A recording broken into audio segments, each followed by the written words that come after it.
Esto es Café con Piquete, un café donde nada humano nos es ajeno.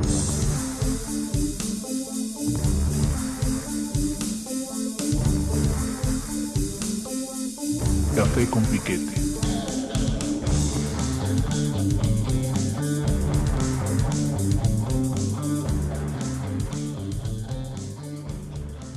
¿Qué tal? ¿Cómo están? Amor y paz. Es para nosotros un gusto, un placer nuevamente estar con ustedes el día de hoy en esta nueva entrega, en esta nueva sesión de Café con Piquete. Acá mi valedor Carlos, hoy de amarillo, ¿no? y su servidor les damos la bienvenida a esta nueva sesión de esta nueva segunda temporada, ¿no? Que estamos trabajando con ustedes. En esta ocasión vamos a comentar un tema muy, muy interesante. Tiene que ver con la gnosis, con el gnosticismo. Es algo muy complicado porque es una palabra que se ha empleado de muchas maneras para identificar a una cantidad de movimientos, de momentos en la historia y de corrientes, ¿no? La gnosis o el gnosticismo no es uno solo, en realidad han sido siempre muchas corrientes, ¿no? Entonces hoy vamos a hablar de este tema fascinante que cruza justamente de una manera crítica y muy interesante los bordes entre la filosofía, entre la teología, entre la religión, la cultura, eh, nuestra propia comprensión de nosotros mismos, del universo. O sea, es algo fascinante, ¿no? Fascinante. Y lo vamos a hacer, obvio, no identificándonos necesariamente con alguna posición gnóstica en particular, solo, digamos, tratando de rescatar en términos generales, ¿no? Lo que implica el gnosticismo o lo que implica la gnosis, tanto para la reflexión como para nuestra propia comprensión como personas, ¿no? Entonces, yo quisiera brevemente nada más manifestar, o no sé cómo ves, Carlos, que quieras decir algo o saludar a la gente que hoy está con Bueno, nosotros. nada más, pues, ¿qué tal? ¿Cómo están? Creo que es un tema realmente interesante, es un tema con el que nos hemos, bueno, la civilización o la racionalización se ha visto peleada constantemente, pero eso ya lo platicaremos. Pero es una cuestión muy interesante que ha tenido manifestaciones diversas, unas muy importantes, otras en la actualidad, pues no tan importantes, pero también significativas, ¿no? Eso sería.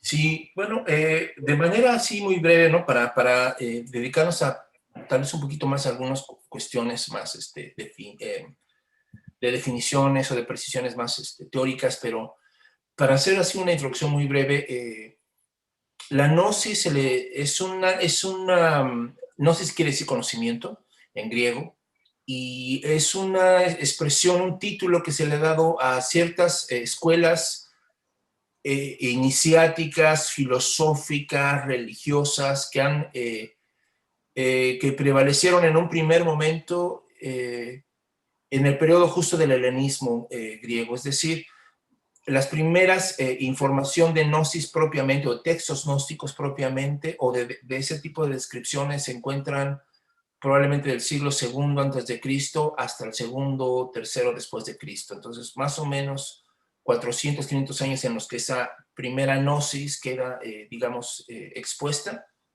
Se le asocia mucho, por ejemplo, con el surgimiento del cristianismo primitivo, ¿no?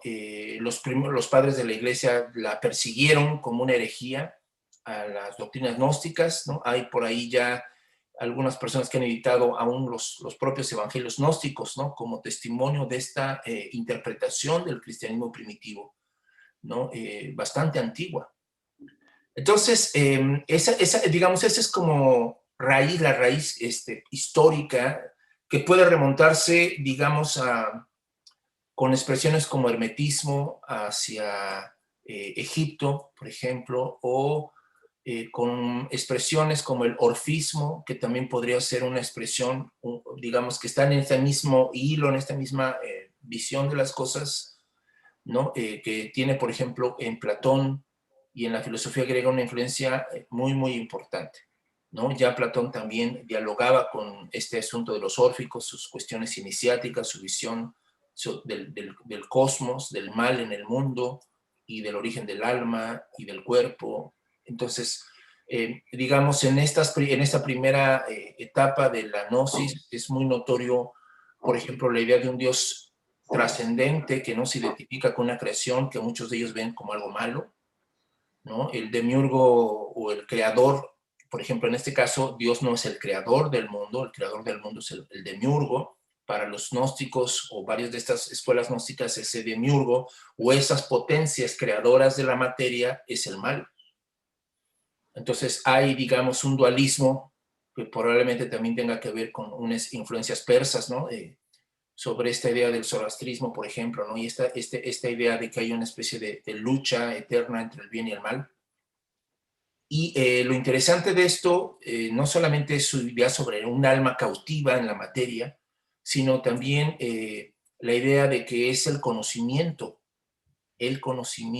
o un cierto tipo de conocimiento, el que salva. Ya hablaremos en un momento más adelante.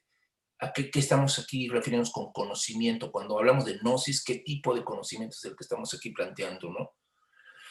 El caso es que después viene una segunda oleada, que es la oleada de la gnosis del siglo XII, XIII en Europa, que es asociada mucho a la Kabbalah judía y a la tradición sufí árabe, ¿no? Una tercera oleada es en el Renacimiento, con todo el asunto fascinante de la alquimia, ¿no? Con Pico de la Mirandola, por ejemplo, como Giordano Bruno, como gente de ese talante, de ese calibre intelectual, ¿no? Manteniendo todavía esta visión, digamos, hermética, gnóstica, de un saber, vamos a decirlo de una vez, ¿no? De un saber que establecía unos determinados vínculos simbólicos con el universo y con el hombre que se fueron desgastando desde Aristóteles, que se han venido conflictuando, ¿no? Desde Aristóteles, ¿no? Y después tenemos otra oleada del siglo XVII, XVIII, hasta el XIX probablemente, en el que surgen estas grandes escuelas iniciáticas, estas grandes escuelas esotéricas, como es los Rosacruces, los masones, y otras son el martinismo y otras en Francia, y en el siglo XIX con la teosofía, ¿no? Es decir, con la gnosis oriental, con la gnosis budista, ¿no? O como uno de esos libros de esa época llamaba el budismo esotérico. Y el enorme legado, ¿no? Que se da para el mundo a partir de la obra de Blavatsky. Y la última ola, pues que más que ola pareciera más bien pinche revolcadero de playa, cabrón, es el asunto de lo que se llamó la New Age, ¿no? La nueva era, ¿no? Este movimiento de los años 60, 70 y que a la fecha todavía perdura, ¿no? En el que este saber milenario terminó, digamos, en una versión cada vez más popular y más popularizada y obviamente pues con una serie de equívocos enormes, tremendos, una confusión de términos ahí en la que, diría mi amigo Carlos, se hace de mole y de dulce, cabrón, ¿no? De mole y de dulce y se hace ya, digamos, el eclecticismo pues termina siendo un revoltijo increíble de cosas no muy reflexionadas y que ha generado también una serie de fenómenos como gurús, ¿no? Que en su momento, en cada periodo de tiempo, ¿no? Surgen y hacen de las suyas, ¿no? Sobre este tipo de conocimiento. No sé, Carlos, algo que quieras comentar sobre esta breve reseña, ¿no? De estos momentos de la gnosis. Sí, bueno, yo creo, se me hace importante el periodo en el gnosticismo cristiano, digamos. Se da, bueno, Teodosio es el que oficializa el cristianismo como religión de Estado. y lo oficializa mediante el edicto de Tesalónica, en el que nada más se acepta a una corriente que son los niceos, que hicieron el concilio de Nicea y los que están de acuerdo con ese concilio, y condena al paganismo. Y dentro del paganismo hay una, bueno, además de lo que es el paganismo en sí, hay una serie de corrientes como el arrianismo y otra serie de corrientes en la misma cristiandad, pero que no están en la misma corriente y que están prohibidas, ¿no? Todo esto sucede, y además digo, no, desde luego no es curioso ni es coincidencia, con una tendencia a unificar sobre la base unilineal de un concepto que tiene que ser verdadero o cierto, ¿no? Y de ahí se va la filosofía, la ciencia, etcétera, ¿no? sobre ese mismo concepto de unilinealidad y univerdad, ¿no? Bueno, hay muchas situaciones, o sea, para mí en la iglesia, para empezar, es una fuerza paralela muy importante al Estado romano, es más, una fuerza, una potencia emanada del Estado romano, que no nada más es espiritual, sino que es política, ¿no? Y que ayuda a cerrar cercos, ¿no? O sea, estrechar más bien, ¿no? Vamos a llevar a la gente al corral, cabrón, ¿sí? Todos que entren, con sus queridos borregos, ¿no? O sea, el silencio de los inocentes, ¿no? Y es muy importante porque esto rompe con el libre albedrío. O sea, el libre albedrío al que tanto se refieren los cristianos, por cierto, los católicos, pues no es más que un cuento, porque el libre albedrío es el que tú puedas tener, en ese sentido, una opción y una visión del mundo de acuerdo a cómo puedes mirarla, ¿no? O a tu capacidad o a tu talento, no digo porque sea más corta, sino porque puede ser más amplia, ¿no? Y eso quería marcar acerca de la diferencia entre una y otra cosa, ¿no? Sí, bueno, totalmente, o sea, claro que sí, la gnosis sí terminó siendo perseguida y siendo marginal por la filosofía, ¿no? Desde Aristóteles, ¿no? Ya se nota un distanciamiento de los mitos, de las tradiciones iniciáticas, de las religiones de misterio, ¿no? De la Grecia antigua.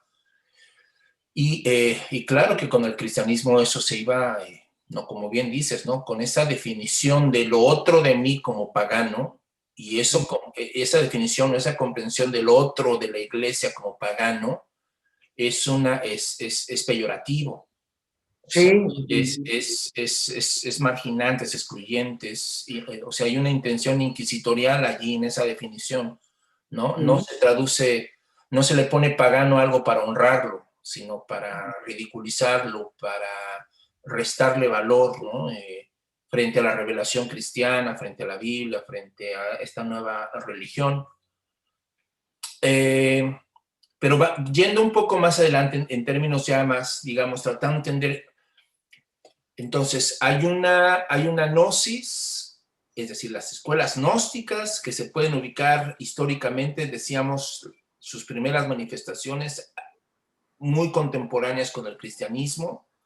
Hay todo un debate si la gnosis nace del cristianismo o si la gnosis es pagana y en realidad retoma o incorpora el lenguaje o el simbolismo judío-cristiano, ¿no? Para incorporarlo pues a su reflexión, a su comprensión de las cosas, ¿no?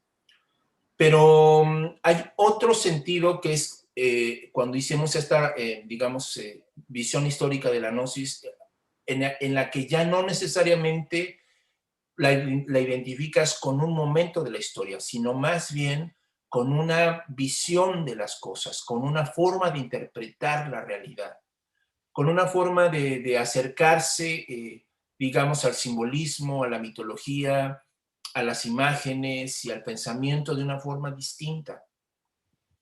Y esto tiene un sentido más amplio y más interesante. Por ejemplo, si decíamos gnosis significa conocimiento, la pregunta es, bueno, ¿y qué significa conocimiento para ellos, no? ¿Qué significa conocimiento para los gnósticos? En una visión gnóstica, ¿qué es conocer? Y lo que hace un momento estábamos comentando antes de empezar a grabar era justamente que eso tenía que ver con una teoría del conocimiento, tenía que ver con una comprensión del sujeto que conoce y de aquello que conoce también, ¿no? Entonces, claro que para el gnóstico conocimiento no tiene que ver solamente con lo empírico. Conocimiento no queda circunscrito a lo que el método científico que nosotros conocemos puede llegar a conocer. Para el gnóstico, en realidad, el conocimiento tiene que ver con un nexo que asocia, que vincula, digamos, dos dimensiones o dos realidades, o lo visible y lo invisible, ¿no? Lo trascendente y lo inmanente, lo que está dentro y lo que está afuera. Es decir, para la gnosis el conocimiento es unificante, mientras que para la ciencia el conocimiento es aislante, separa, divide, segmenta las cosas, ¿no? Por eso digamos, tenemos una balcanización del conocimiento para los modernos, ¿no? Tenemos un chingo de ciencias y cada ciencia puede entrar hasta en conflicto metodológicamente o hasta en contenidos con otra, ¿no? Y tenemos ahí unas bromas, por ejemplo, las ciencias humanas, eso es súper común, ¿no? La sociología, la psicología, la antropología, todas estas disciplinas, la historia, todas estas disciplinas que quieren argumentarse como ciencias, pero al mismo tiempo modifican el método que las hace ser científicas, ¿no? Porque el objeto de estudio es distinto y entonces empieza a haber una parcelación ahí muy, muy cabrona, ¿no? En el caso de la gnosis es justo lo contrario. El verdadero conocimiento, uno, es unificante. Dos, pone más el privilegio en lo cósmico que en el yo. Un poco a la manera como el Señor de los Anillos, ¿no? O sea, en la narrativa del Señor de los Anillos, los humanos son una chingaderita ahí, un ejecutante más de un trama cósmico de muchas formas de vida que tiene que ver con elfos, con duendes, o sea, todo lo que es, ¿no? La trama del Señor de los Anillos, ¿no? Es más, en el Señor de los Anillos, lo decisivo no lo ejecutan los hombres, lo ejecuta Medianos. un hobbit, ¿no? Los de la Tierra Media, no un hobbit, o sea, una pinche cosilla ahí, es el que termina marcando el destino de todos. Entonces, evidentemente es una visión no humanista en el sentido, digamos, antropocéntrico, ¿no? De la palabra, ¿no? En la gnosis, el hombre no es el centro es el cosmos. Y nosotros somos un segmento consciente de esa gran orquesta que es la realidad cósmica, ¿no? Y por lo tanto, entonces, la gnosis cree forzosamente en que tienen que existir mediaciones, en que tiene que haber puntos intermedios, puntos de conexión que nosotros llamaríamos simbólicos o míticos o imaginarios, que son los que nos permiten acceder a esa gran realidad, ¿no? Por lo tanto, para la gnosis, la verdad, el conocimiento es no como en la religión, una revelación externa, digamos, contenida en un libro, y que tú al aprender, pues ya te salvaste, o al repetir un credo ya te salvaste, o porque crees ya te salvaste, no. Para la gnosis, el verdadero conocimiento y la verdadera revelación es iluminación. Es decir, es algo que sucede dentro de ti. Es un despertar, dirían algunas tradiciones, ¿no? Es una experiencia de transformación. Digamos, en un sentido, si lo entendemos entonces gnósticamente, la famosa frase del Evangelio de que la verdad te hará libre, tiene ese sentido. En un sentido gnóstico quiere decir que la verdad no es una categoría teórica ni dogmática. La verdad es una experiencia de liberación, es una experiencia de autoconciencia. Entonces, es allí, no sé, Carlos, cómo veas, donde empezamos ya a enfrentarnos a un modelo de tanto del conocimiento, de nosotros mismos, de la realidad, que fue marginado por la religión. Evidentemente, sí. La religión ya no es una religión iniciática, solamente digamos, los sectores místicos de la iglesia son los que siguen manteniendo esta idea de la iluminación interior, ¿no? O de la visión beatífica o de la meditación, estas como trabajos internos, pero un enorme sector de la iglesia se convirtió también en más bien la verdad como una especie de contenido que se administra, un dogma que se protege y que se cuida de los herejes, ¿no? Y que te la pasas peleando y peleándote con todo mundo para defender la verdad como si fuera un tesoro, como si fuera una cosa y no una experiencia. Y entonces, evidentemente, la conquista, la invasión a América, pues tiene esa connotación. No tiene una visión gnóstica de la verdad ni de la experiencia. Porque en ese caso, si lo hubiera, tuvieron que haber reconocido que dentro de las mismas tradiciones en América había gnosis, había un conocimiento y una vinculación con el cosmos y con la realidad, cosa que les valió madre y todo lo echaron por tierra, ¿no? ¿Cómo ves? Pues sí, efectivamente, ¿no? O sea, para mí, bueno, esa es una hipótesis nueva que estoy escribiendo un libro y van saliendo cosas, y una de las nuevas hipótesis, la que te mencionaba. La iglesia es una fuerza paralela al Estado romano y forma parte del Estado romano en principio, y es paralela y tiene funciones para mi gusto, son de espionaje, ¿cómo se llama? Concentración de información, de políticas, desde luego, y ¿cómo se llama? Y en ciertos casos paramilitares, como la Inquisición, ¿sí? O sea, en los que hay tribunales, se juzga a la gente y se le mata. Yo sé que esto sigue muy loco, ¿no? Y van a decir, ay, no, pues qué pasa, y ahora sí que te has de haber metido un ácido, ¿qué pasó contigo, no? Así que ahora sí que te fuiste al New Age, a los principios del New Age en los 60. No, y no, lo que pasa es que de lo que se trata es, y ahorita que hablas del dogma, o sea, se trata de evitar lo que no es bueno para un sistema. Y para el Estado romano, lo que no era bueno y lo que le sirve al Estado romano para unificar el imperio, o sea, Roma y las provincias, es la religión cristiana. La religión cristiana, en ese sentido, una vez oficializándola, y además oficializándola a huehuete, es lo que empieza a conformar al fin y al cabo Europa, de alguna manera.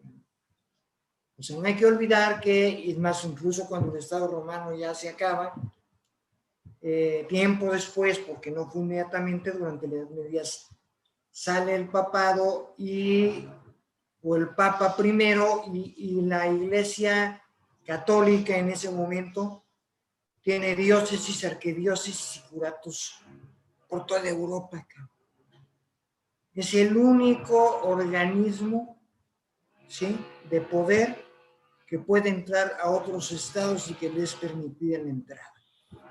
Por eso digo que tienes, entonces, desde ahí controla, o sea, controla políticamente, controla desde luego religiosamente, pero lo religioso no es nada más por el aspecto espiritual, y prohíbe lo que no conviene, ¿sí?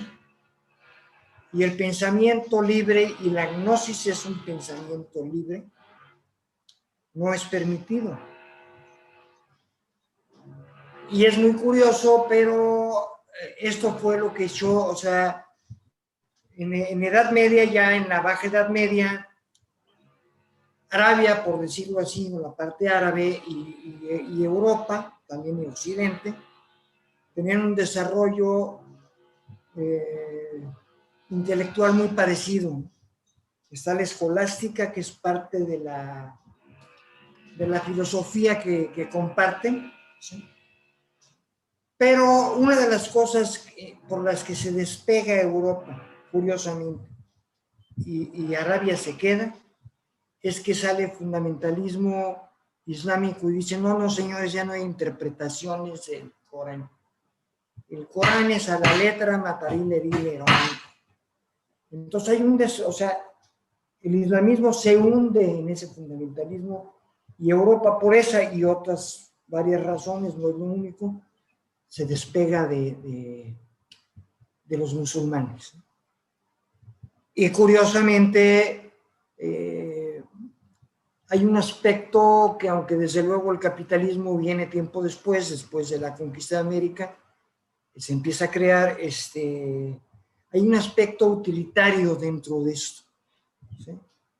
Hay un aspecto de poder que es utilitario y que es parcelario, ¿no?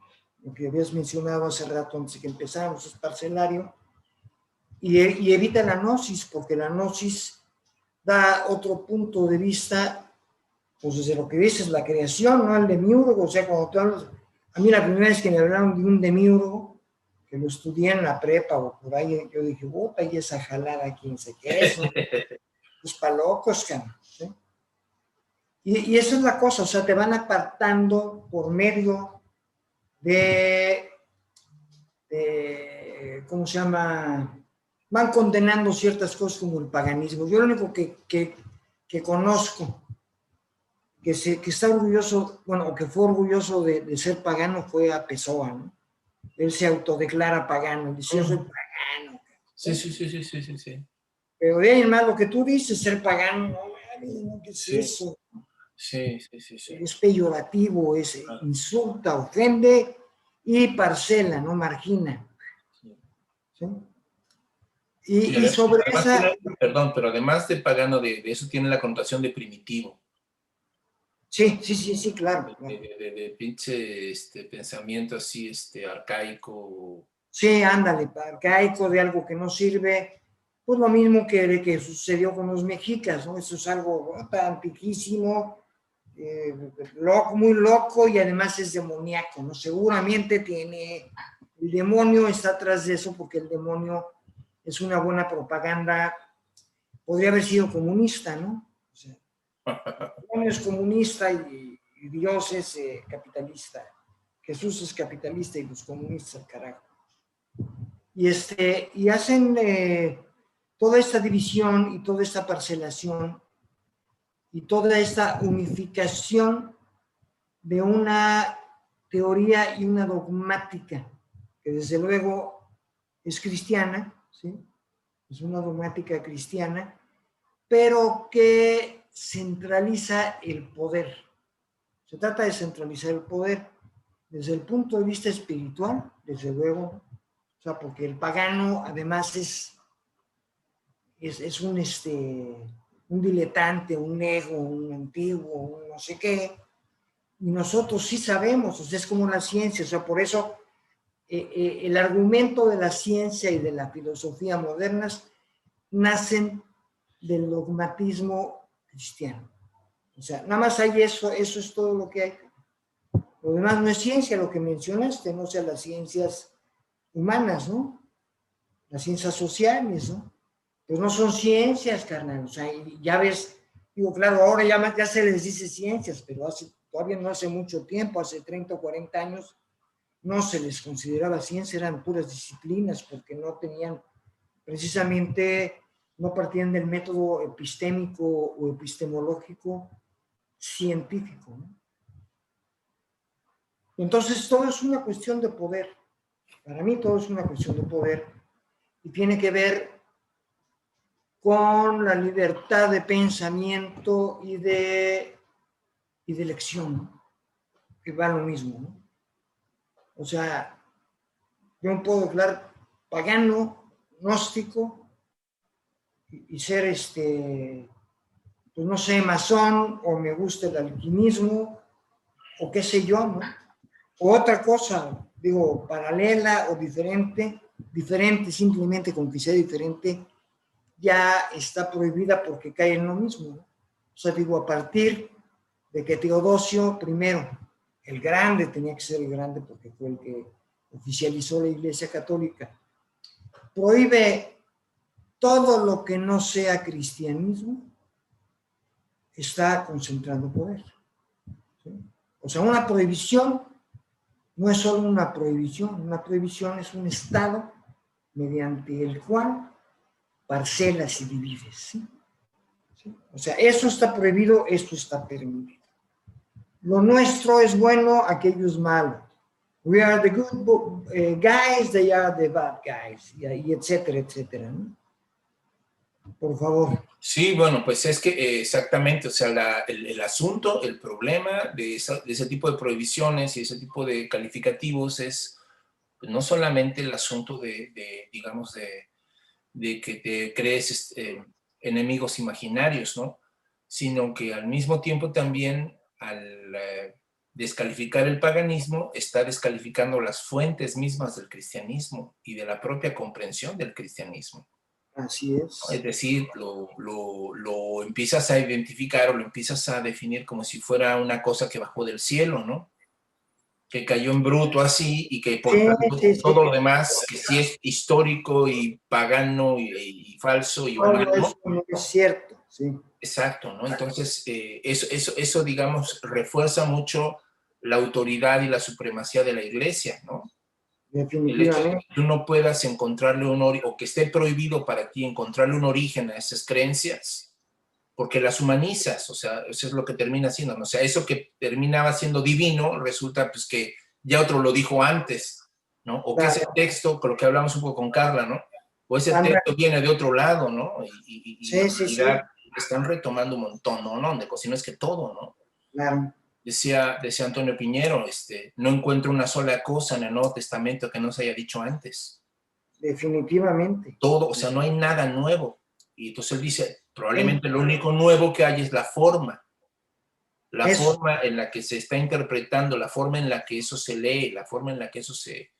Y eso se acuerda también mucho a la época, ¿no? Sí, y eso lo ves, digo, de una manera muy somera, porque a mí me parece somera, en la historia de las religiones en el cieliano, ¿no? Una copia de la otra, de la otra, de la otra, y si todas son copias, al fin y al cabo, una de otra, desde la más antigua, ¿no? Sí, y eso, fíjate, ese es un principio gnóstico, precisamente, es decir, si lo ves positivamente hablando, quiere decir que hay, digamos, un contenido, hay una especie de fraternidad, una especie de vínculo, digamos, secreto, no evidente, entre las religiones.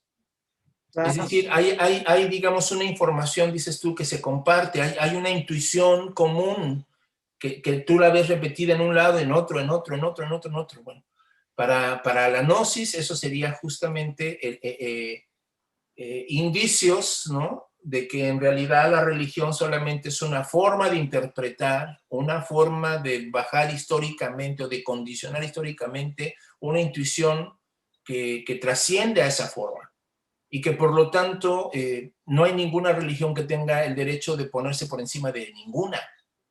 Claro. ¿No? Porque precisamente todas están, digamos, todas están igualmente condicionadas, todas están igualmente determinadas por ciertos contextos. Y todas están superpuestas una a otra, o sea que hay una encima de otra ya desde antes. Claro.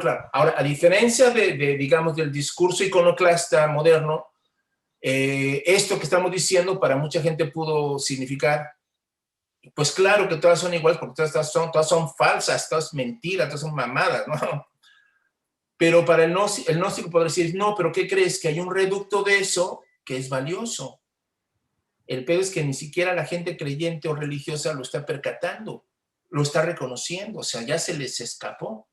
Y aquí viene esta muy interesante diferenciación entre lo exotérico y lo esotérico, entre lo público, entre lo común, entre lo dogmático, entre la forma externa y, digamos, la verdad interna o digamos, la intuición común. Entonces, podríamos decir, lo común en las religiones sería este saber, esta verdad esotérica.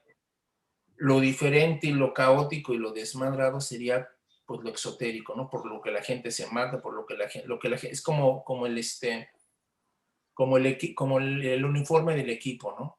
La gente se mata por la camiseta, cabrón. Eso. Y así está todo el mundo, ¿no? Las religiones matamos por la camiseta y dejando de lado que hay algo allí que podría ponerte en diálogo con otras religiones, que no necesariamente tienen por qué ser hostiles o paganas en ese sentido peyorativo, y de las que, claro, que podrás encontrar intuiciones muy profundas, porque al final del día, no sé qué opines en esto, Carlos, al final del día, todas este imaginario y simbolismo y mitologías, lo que están haciendo es tratar de representar el gran misterio, ¿no? El gran misterio de la existencia, o digamos, en términos psicoanalíticos o junguianos, pues esta otra alteridad o lo inconsciente, ¿no? O este cinismo, ¿no? Que se reviste de muchos rostros y de muchas caras, ¿no? Como el texto de Campbell, ¿no? El héroe de las 1000 caras, ¿no?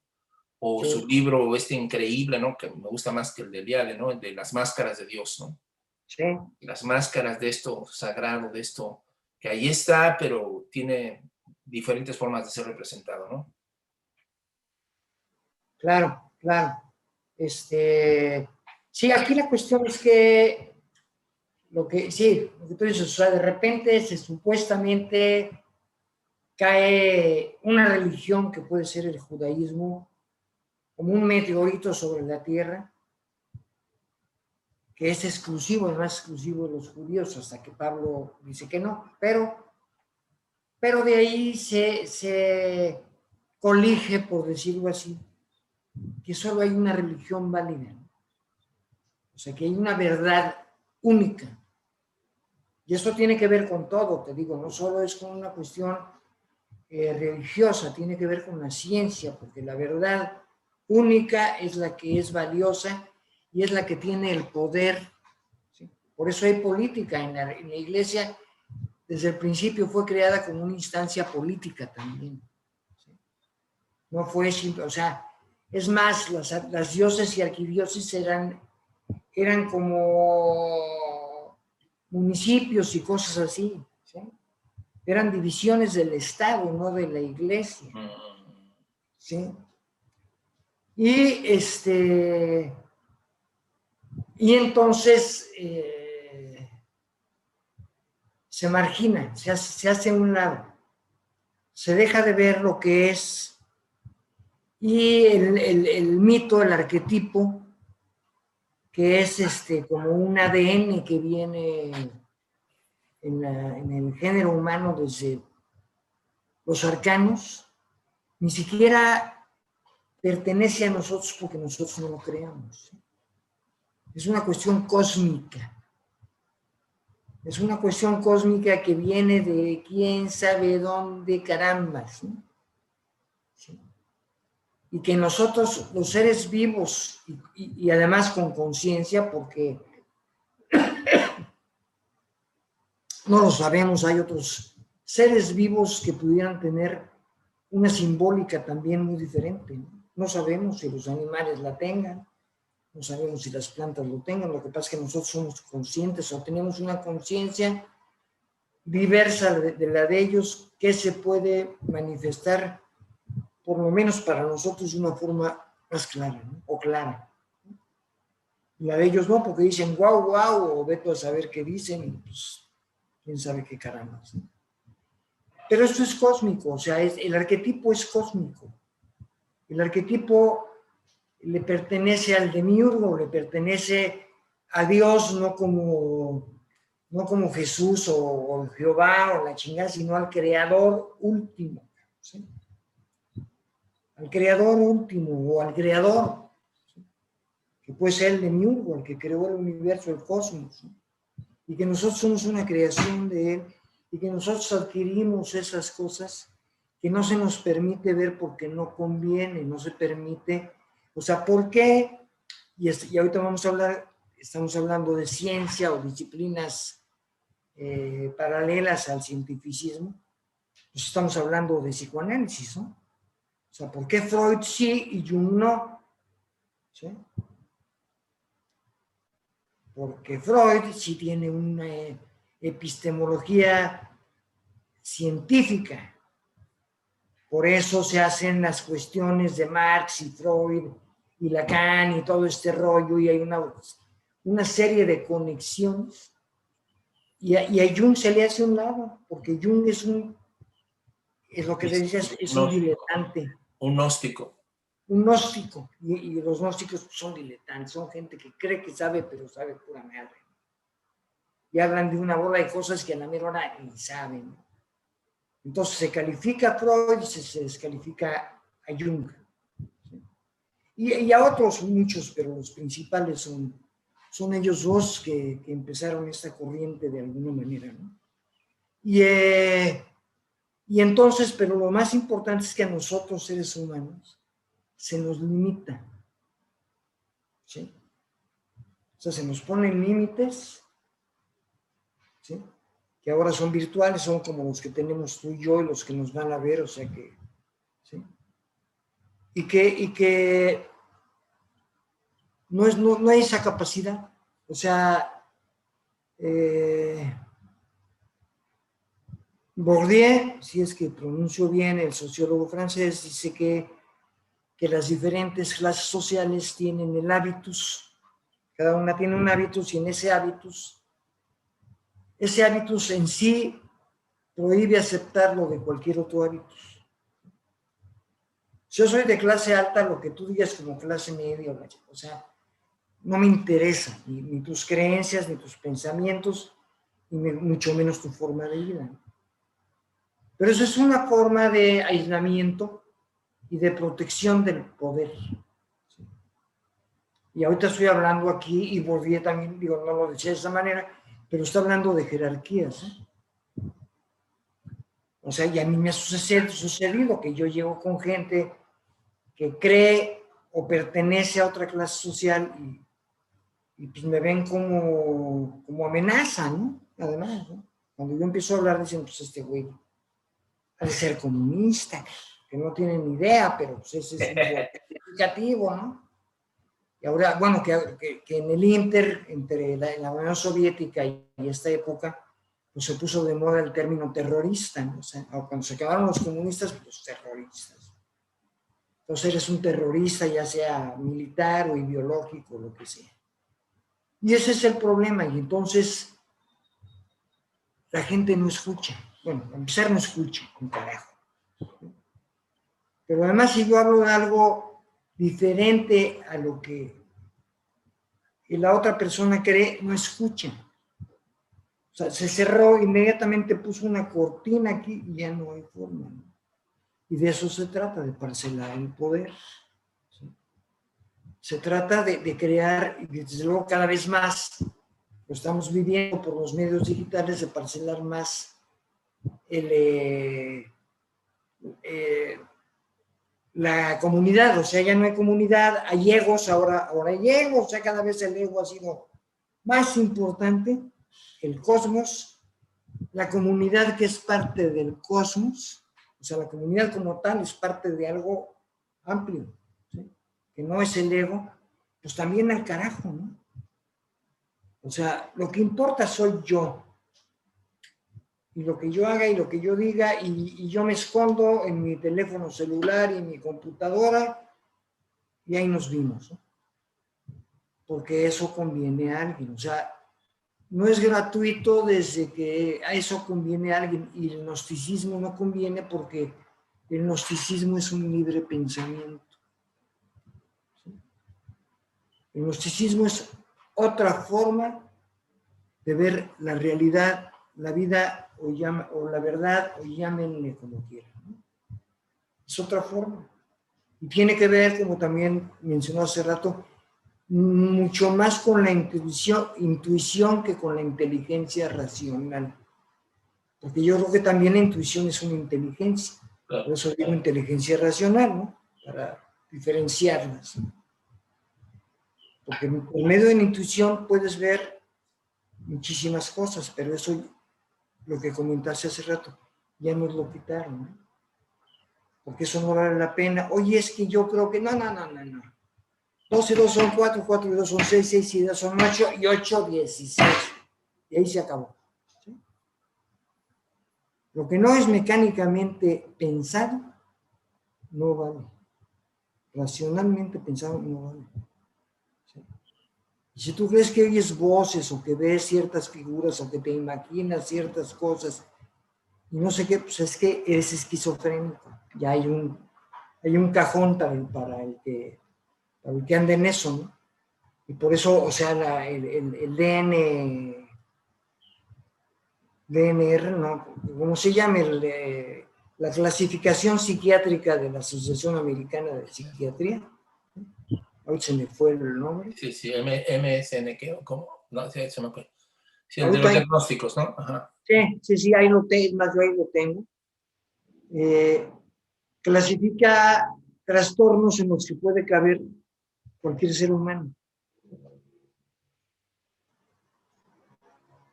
¿Y eso para qué es? Pues para, si tú dices esto, pues estás, güey, estás tratativo. No estás enfermo porque ya no se considera una enfermedad por la etiología, pero sí tienes un trastorno mental. Sí, sí, Pues sí. ya estás clasificado, ya estás en tu fichita y ching, ahí estás en el archivero, ¿no? Y entonces eso es bien peligroso. Y es peligroso desde el gnosticismo, porque el gnosticismo, perdón, la prohibición del gnosticismo, ¿no? Y del paganismo. Porque eso nos cierra la esfera del pensamiento y de la intuición y del sentir. El otro día pasaste una cápsula en la que una persona podía leer con los ojos cerrados y podía saber de qué se trataba y quién estaba ahí y quién no, ¿sí? Y entonces, no, es que es truco, no, es que no sé, o sea, ¿por qué no va a ser cierto? Porque no lo entiendes, porque no lo puedes explicar. Sí, y además porque está prohibido, ¿sí? Porque si tú crees en eso o quieres creer en eso, o estás pendejo o estás fuera, ¿sí? Y hasta puede ser clasificado de trastornado mental. O estás loco o estás pendejo, no hay de dos sopas. Sí, exactamente. Sí. Pues bien fácil, no es bien fácil excluir, es bien fácil marginar, porque hay un sistema ya hecho que es el único con poder para hacerlo, ¿no? El único que tiene poder realmente y viene, insisto, de la religión cristiana. O sea, así se fue creando, no es que ellos lo hayan creado. O sea, eso viene del Imperio Romano, que sí era un poder político muy cabrón y que además la religión cristiana fue pensada con ciertos fines. Sí. De poder políticos por el Estado romano. Entonces viene de ahí y viene de la creación de un poder único y hegemónico. Y eso es lo que estamos viviendo, más o menos. Sí. Eso es lo que se vive y cada vez está, digo, en mi época, pues yo leía cosas, yo he leído una bola de pendejadas.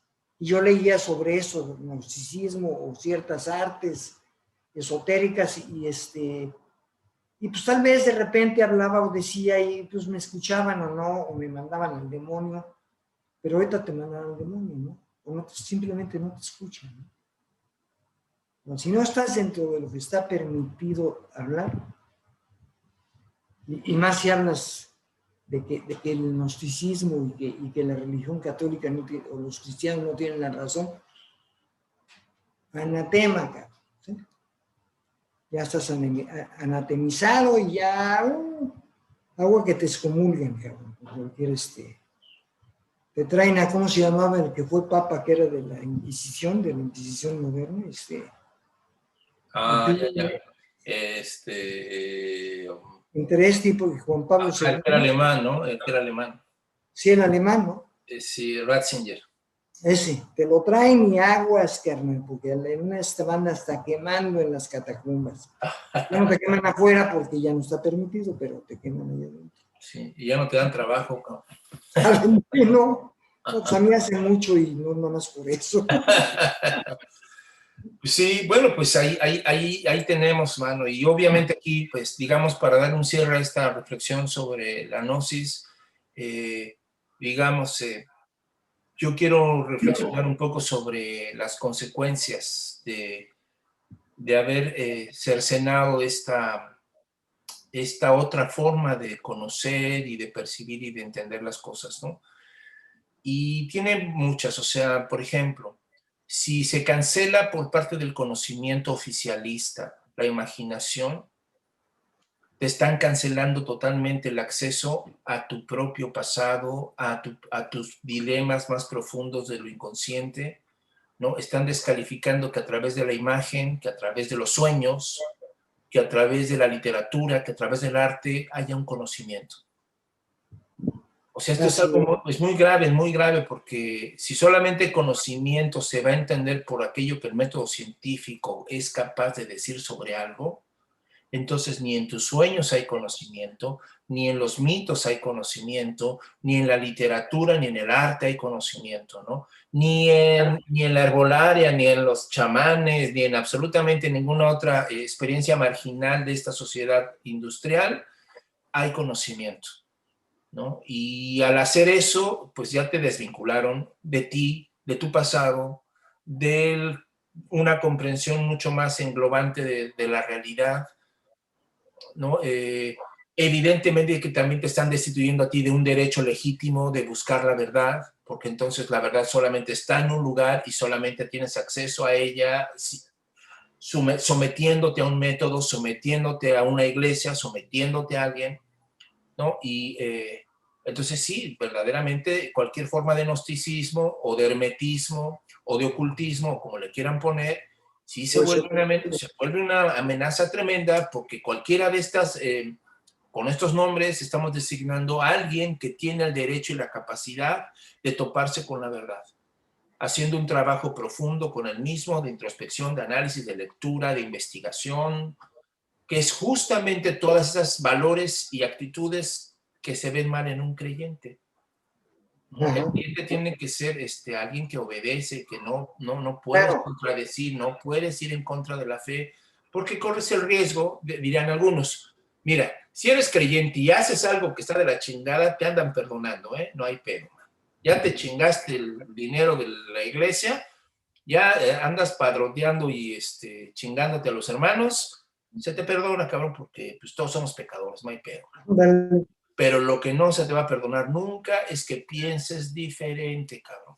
El día que pienses diferente a chingar a su madre, usted no pertenece a este movimiento. Aquí los que no, los estamos aquí creemos de cierta manera a la chingada, cabrón.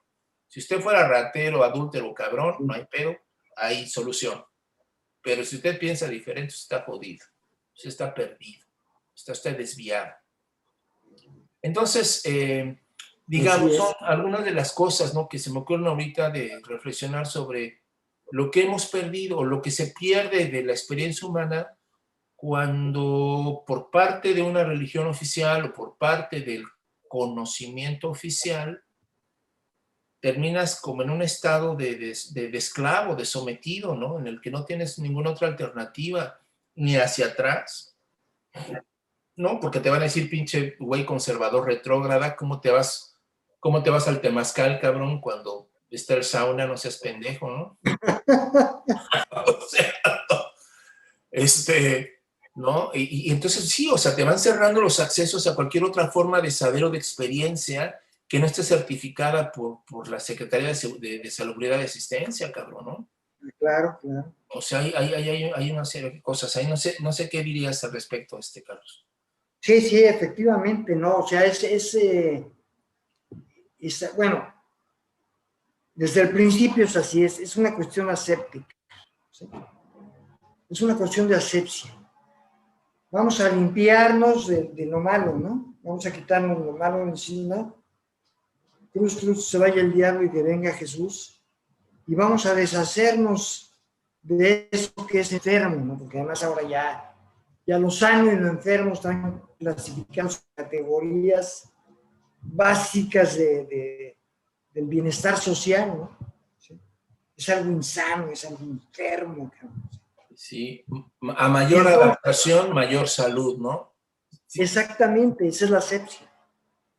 Digo, y ahora, pues ya ves, o sea, hasta en la televisión les venden pendejadas, bueno, a las señoras, no sé si allá también a los señores, pero hay que echar todo esto, o sea, sprays aquí y allá, porque los bebés vayan a chupar y se vayan a enfermar, o sea, todo es asepsia. Y la asepsia es hasta evitar al otro. Ya no nomás porque piense diferente, no, es al otro porque es otro. No te vaya a contaminar de algo. Y hay una contaminación, o sea, contra la asepsia está la contaminación. Y la contaminación tiene que ver con las creencias, en el sentido de creencias espirituales, o X, de ese tipo, pues, Sí, agnósticas o esotéricas o lo que sea, sí.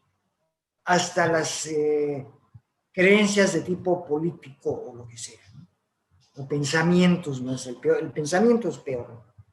El pensamiento es totalmente contaminante. O sea, que no te quepa la menor duda. O sea, ahí está, no dices, ay, bueno, güey, ya vas. Que no me quepa ninguna duda.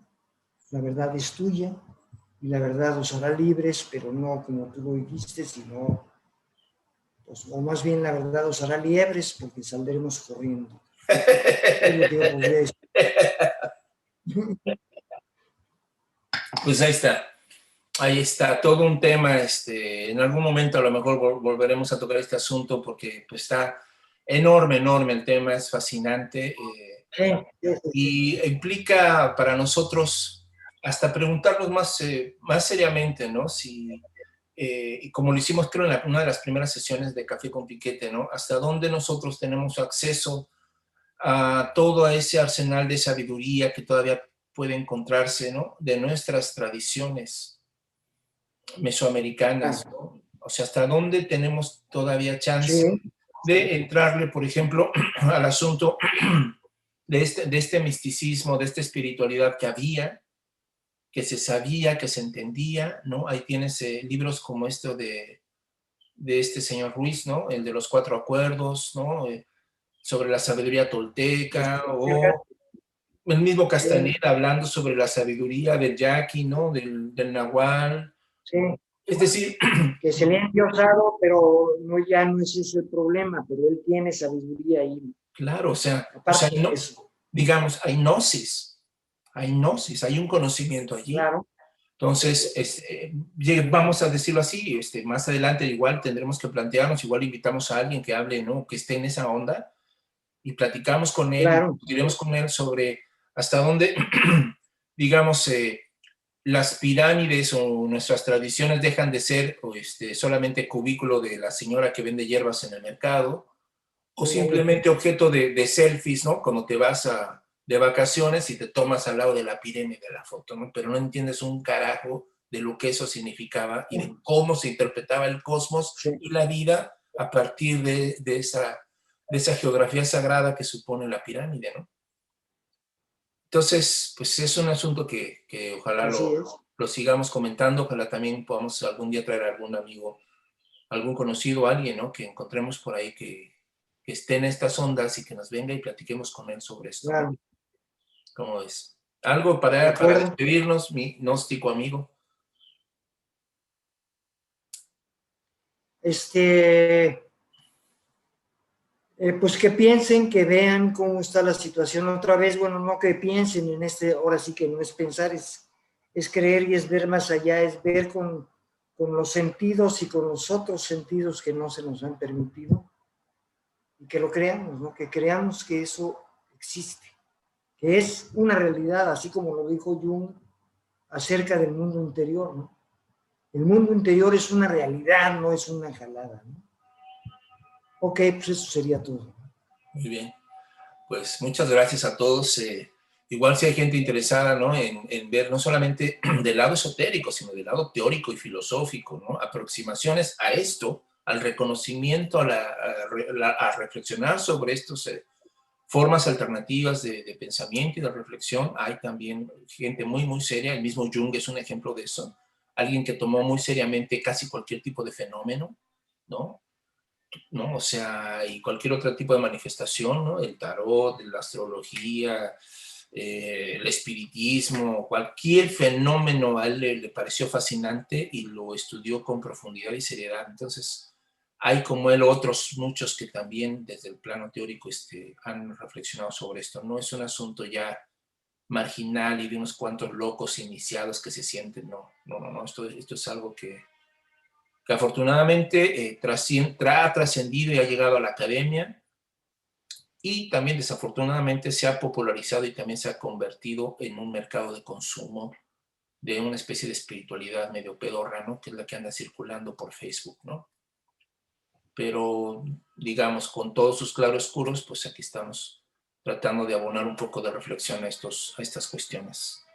Les agradecemos muchísimo, ¿no? Que la pasen muy bien, que tengan un excelente inicio de semana, un buen junio, ¿no? Que estamos ya iniciando el mes. Y les comentamos también que vamos a tener muy pronto nuevas invitadas aquí con nosotros, y vamos a tocar temas muy pinche interesantes. Ojalá que sigan acompañándonos aquí en este cafecito con piquete. Bueno, que estén muy bien. Adiós.